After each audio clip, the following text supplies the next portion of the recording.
Mesdames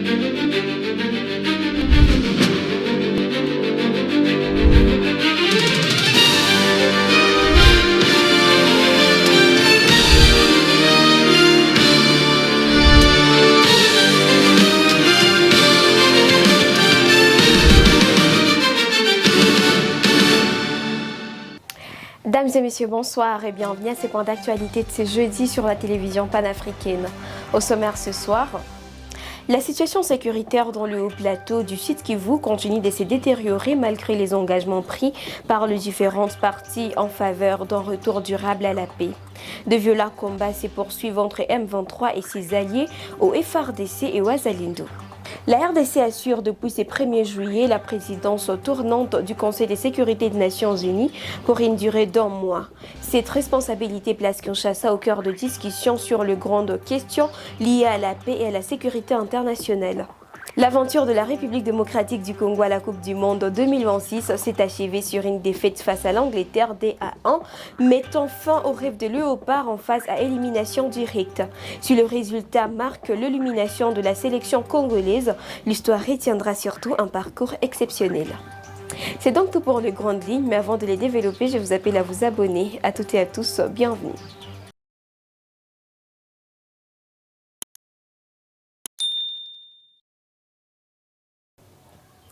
La situation sécuritaire dans le haut plateau du Sud Kivu continue de se détériorer malgré les engagements pris par les différentes parties en faveur d'un retour durable à la paix.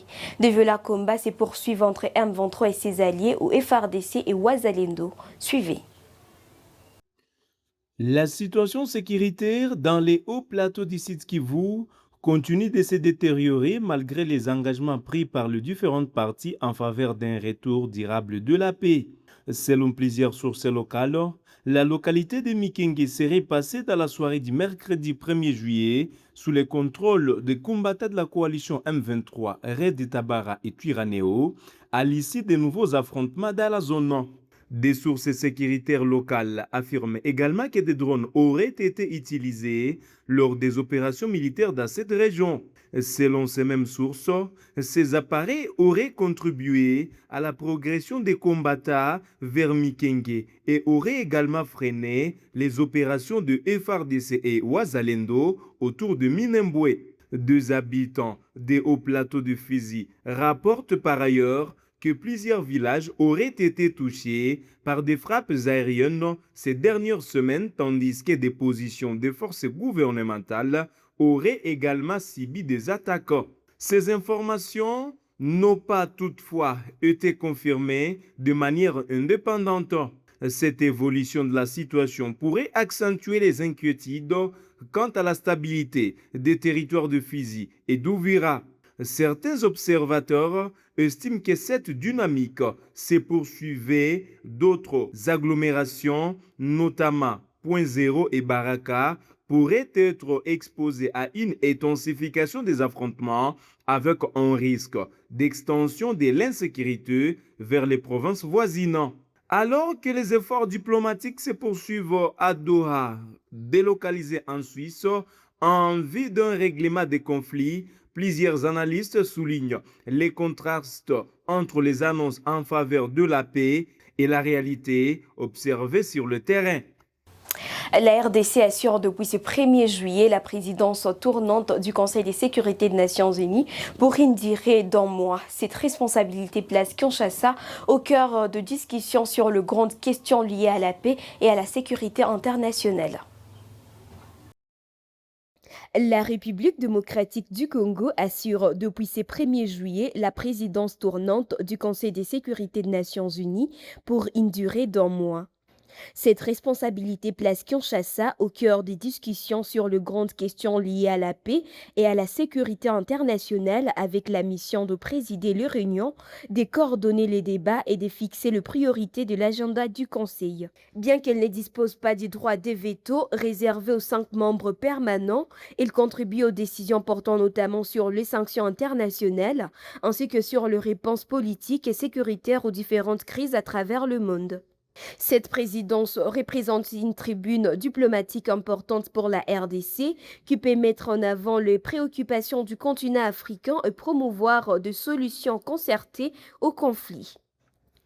Elle intervient dans un contexte où plusieurs dossiers liés à la paix et à la sécurité en Afrique, notamment dans la région de Grand Lac, demeurent au centre de préoccupation de la communauté internationale. Par ailleurs, la RDC siège au sein du groupe de ZA3 aux côtés du Libéria et d'un troisième État africain membre non permanent du Conseil de sécurité. Cette plateforme permet aux représentants africains de coordonner leurs positions et de défendre les priorités de l'Union africaine sur les questions touchant le continent, renforçant ainsi la voix de l'Afrique au sein des Nations unies.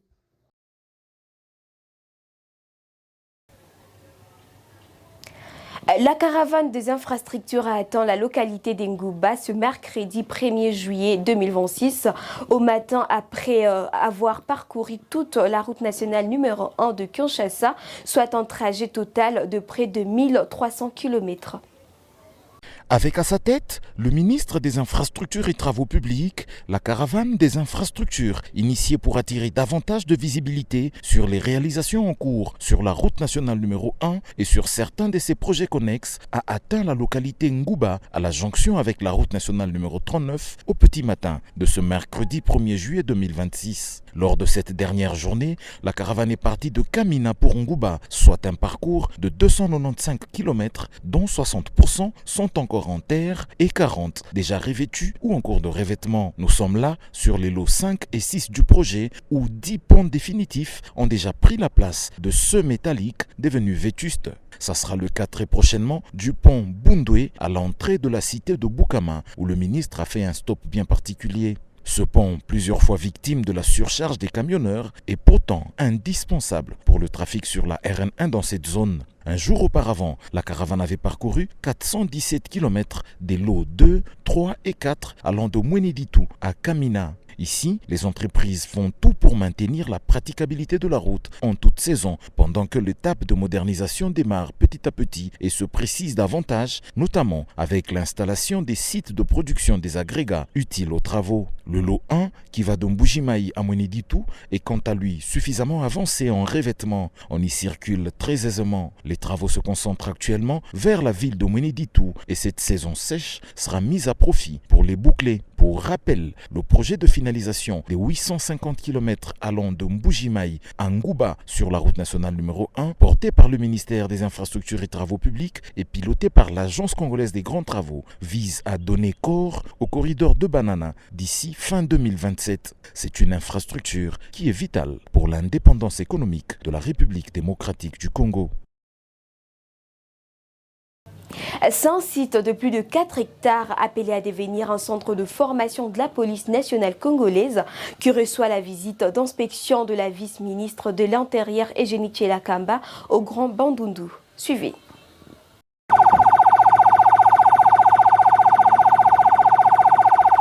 À Misélé, dans le secteur de Pelende Nord, territoire de Kenge dans la province du Congo, un site de plus de 4 hectares est appelé à devenir un centre de formation de la police nationale congolaise. Longtemps laissé à l'abandon, cet espace situé à la limite des provinces du Kwango et du Kwilu a reçu la visite d'inspection de la vice-ministre de l'Intérieur, Eugénie Tshela-Kamba. L'objectif est de doter cette partie du pays d'une infrastructure moderne capable d'assurer la formation et le renforcement des capacités des futurs recrues de la police nationale congolaise. La mise en œuvre de ces projets suscite l'adhésion des autorités provinciales qui y voient un levier important pour le renforcement de la sécurité et la professionnalisation des forces de l'ordre. Nous en sommes très ravis puisque là on est dans le processus qui va permettre à ce que la formation des élèves policiers soit accélérée. Satisfaite de l'état d'avancement du dossier, la vice-ministre de l'Intérieur a réaffirmé l'engagement du gouvernement à accompagner la réhabilitation et l'opérationnalisation de ces centres de formation. Je me rends compte que le Congo est riche en tout. Ce centre sera situé entre deux grandes provinces, de Kwango et de Kwilu. Donc, il ne nous reste plus qu'à nous mettre au travail pour réhabiliter ce centre. Peu avant cette visite de terrain, Eugénie Tshela-Kamba a eu à présider une séance de travail avec le gouverneur de province.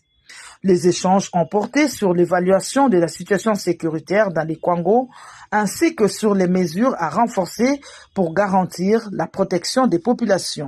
Juliana Lumumba, l'une de 4 candidates au poste de secrétaire générale de l'Organisation internationale de la francophonie pour le mandat 2027-2030, a présenté sa vision. Suivez. Mesure de sa crédibilité. Je veux une francophonie qui parle aux citoyens, qui répond à leurs attentes concrètes, qui renforce les capacités locales et qui associe les jeunes, les femmes, les collectivités et les diasporas à la définition des priorités. Une francophonie capable de devenir dans le XXIe siècle non seulement un espace de coopération entre États, mais également une véritable communauté mondiale de solidarité, d'intelligence collective, de créativité humaine et de paix entre les peuples. Concrètement, cela signifie une francophonie qui renforce son influence internationale. Nous devons mieux coordonner nos actions, parler d'une voix plus forte dans les enceintes multilatérales et mobiliser davantage des partenaires publics et privés pour soutenir nos ambitions. La francophonie doit être un acteur stratégique capable de peser sur les grands enjeux de notre temps. De plus, il faut une francophonie qui assume pleinement son rôle politique, ce qui implique une vigilance démocratique impartiale, une prévention active des crises, un engagement constant pour les droits humains et la sécurité humaine. Excellences, Mesdames et Messieurs les ministres, Mesdames et Messieurs les membres du jury. L'avenir de notre espace dépend de notre capacité à former, à connecter et accompagner des talents. L'éducation, la formation professionnelle, la mobilité académique et l'innovation numérique doivent devenir des priorités transversales, structurantes et visibles. Quels sont mes engagements? Tout d'abord, je m'engage à créer des rencontres interculturelles. Je souhaite une francophonie qui reconnaît les pluralités des histoires, valorise des identités, apaise les mémoires blessées et transforme la diversité en force de cohésion. Elle ne cherche pas à effacer les tensions du passé, mais à créer les conditions d'un dialogue respectueux entre les peuples. Je propose donc de créer une biennale des rencontres interculturelles francophones, parce que nous avons une telle diversité, une telle richesse. La biennale s'articulera autour d'un sommet des cultures francophones, d'un marché mondial des industries culturelles et créatives, d'une exposition universelle des arts francophones, d'un grand salon des innovations numériques et technologiques, et d'un festival des patrimoines culinaires, d'un carnaval des musiques et des traditions populaires. De plus, je m'engage à la valorisation des langues sœurs. Les langues sœurs, ce sont nos langues par lesquelles nous parlons. Quelles sont ces langues sœurs dont je parle? Elles sont le lingala, le swahili, le bambara, le khmer, le monégasque, le créole, le néerlandais, toutes les langues par lesquelles nous sommes ici dans cette salle et chacun la parle. Mais quelle est la langue qui nous unit? C'est le français. C'est la langue qui nous relie, c'est la langue par laquelle nous parlons. Et lorsque nous valorisons nos langues sœurs, nos langues qui sont les vecteurs de nos identités, nous renforçons aussi le français. Parce que pour moi, le français, c'est la langue pivot qui est là. C'est pas une langue de domination. En ce qui nous concerne, c'est une langue qui nous relie. C'est la langue du savoir, c'est la langue de l'innovation. Et lorsque nous parlons du français, 65% des locuteurs de la langue française sont en Afrique. Et l'Afrique est très jeune. Et la jeunesse est le cœur de la francophonie. La jeunesse, c'est la génération Z. C'est la génération du numérique. Au XXIe siècle, il n'est pas acceptable qu'un seul jeune soit hors connexion. Et cette jeunesse, qu'est-ce qu'elle demande? Cette jeunesse, d'où qu'elle vienne, qu'elle soit en France, qu'elle soit à Tombouctou, qu'elle soit à Phnom Penh, qu'elle soit à Dakar, ils ont envie de faire partie du développement de leur pays. Mais nous nous retrouvons quelque part dans certains pays francophones avec la fracture numérique. Mais cette jeunesse a besoin de formation. Et c'est par le numérique que nous réussirons à réduire cette fracture numérique par une formation accélérée par le numérique. Mais en parlant du numérique, il y a pour le développement de nos États francophones, d'abord l'éducation de base. Or, l'éducation de base, souvent, malheureusement, quand l'éducation n'est pas gratuite, ce sont les jeunes filles qui sont évidemment marginalisées. Mais nous savons que par le numérique, par les applications qui existent, nous pouvons alphabétiser et scolariser ces jeunes filles, même dans les coins les plus reculés. Et c'est très important, en tout cas pour nous, pour la plupart des pays francophones, de faire en sorte que ces jeunes filles, non seulement apprennent à lire et écrire, mais qu'elles puissent avoir une formation et une alphabétisation qui leur permettent demain d'être autonomes financièrement. Et donc de cela. Et lorsque nous parlons de cela, qu'est-ce qui est important? Il est aussi important de promouvoir la mobilité, parce que quand je parle d'une francophonie plus solidaire, plus inclusive, plus proche des gens, il faudrait que ces jeunes qui ont besoin de formation, ces jeunes filles qui ont besoin d'école, ces entrepreneurs qui ont besoin d'investisseurs, il faudrait que nous puissions bouger, que nous puissions nous parler, que nous puissions dialoguer. Nous pouvons travailler ensemble, construire ensemble. La mobilité est l'un des instruments les plus concrets de la solidarité francophone. Elle doit bénéficier aux étudiants qui sont des doctorants, aux chercheurs, aux enseignants, aux artistes, aux entrepreneurs et aux jeunes professionnels dans le respect des compétences souveraines des États. L'objectif est de faciliter les échanges, les partenariats, les parcours professionnels et la circulation des compétences, sans créer d'obligations uniformes. L'aventure de la République démocratique du Congo à la Coupe du Monde 2026 s'est achevée sur une défaite face à l'Angleterre D1, mettant fin au rêve des Léopards en face à élimination directe. Reportage. L'aventure de la République démocratique du Congo à la Coupe du Monde 2026 s'est achevée sur une défaite face à l'Angleterre 2-1, mettant fin au rêve des Léopards et en phase à élimination directe. Si les résultats marquent l'élimination de la sélection congolaise, l'histoire retiendra surtout un parcours exceptionnel. 70 ans après leur dernière participation mondiale, les Congolais ont signé un retour remarqué en atteignant le 16e de finale, une première historique pour le pays. Face à une Angleterre classée 5e au classement FIFA, la RDC, 41e nation mondiale avant la compétition, n'a pas démérité. Brian Sipenga a fait exploser de joie les supporters en ouvrant le score dès la 6e minute. Pendant près de 70 minutes, les Léopards ont tenu tête aux Three Lions grâce à une défense disciplinée et un collectif combatif. Mais l'expérience anglaise a fini par faire la différence en Ruyken inscrivant un doublé aux 75e et 84e minutes pour offrir la qualification à son équipe. Durant toute la compétition, les exploits des Léopards ont rassemblé des millions de Congolais au pays comme dans la diaspora autour des mêmes sentiments de fierté. Dans l'est de la RDC, où les populations vivent depuis des années sous les points de l'insécurité et des conflits armés, le match de la sélection nationale ont offert des instants de joie et d'espoir permettant à de nombreuses familles d'oublier le temps de quelques heures les souffrances liées à la guerre. Les supporters ont salué le courage, la détermination et l'engagement des Léopards qui ont porté haut les couleurs de la RDC sur la scène internationale. Cette campagne mondiale laisse entrevoir un avenir prometteur pour cette génération de joueurs désormais convaincus qu'elle peut rivaliser avec les meilleures nations du football mondial.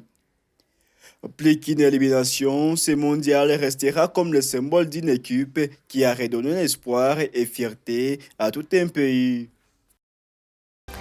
Ainsi s'achève ce point d'actualité de ce jeudi sur la télévision panafricaine. Merci de l'avoir suivi. On se retrouve demain vendredi pour d'autres actualités. N'oubliez pas de vous abonner à notre chaîne Gale Afrique Télévision si ce n'est pas encore fait. Et surtout activer la cloche de notification pour ne rien rater de l'actualité. À toutes et à tous, bonne soirée chez vous.